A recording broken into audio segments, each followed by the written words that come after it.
Fish is the most commonly consumed meat in Thailand, and tilapia is the #1 type of farm fish in the country. But do you know what happens to billions of these animals before they reach people's plates? Footage obtained by Sinergia Animal and We Animals Media revealed the sad reality of large farms that supply big retailers. Fish are treated ruthlessly. The water in the ponds is visibly dirty, with fish living in unsanitary conditions. These animals are taken from the water and tossed into buckets or dropped onto the ground. Some are put into containers of ice while still alive. This slaughter method slows their metabolic rate, potentially prolonging their suffering before death for hours. Others are cruelly left out of the water and die slowly and painfully by suffocation.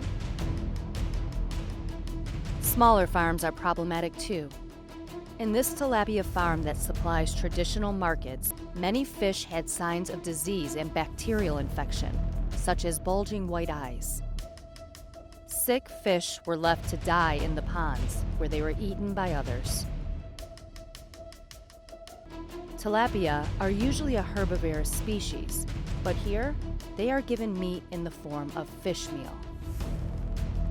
Fish meal is made from wild fish caught in the oceans.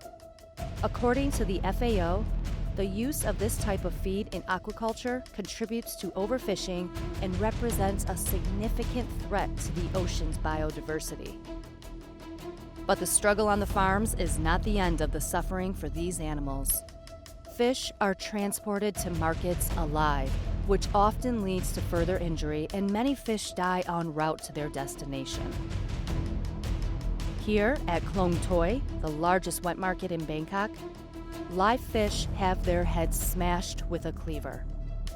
The same happens in Talad Thai, a market in the north of Bangkok where people buy products for resale and distribution throughout Thailand. Some fish remain conscious even after being cut open. Others are packed into plastic bags while still alive and struggling to breathe. Makro, one of Thailand's largest retailers, also sells fish in terrible conditions. Live tilapia are displayed for sale in crowded and murky tanks. Many of them appear injured and unhealthy. This fish, for example, was observed lying awkwardly on its side. Research has shown that fish do feel pain, fear, and stress, which strongly suggests they also have the capacity to suffer. It is time for our society to be kinder. It is time we stopped allowing and supporting the abuse of these sentient beings.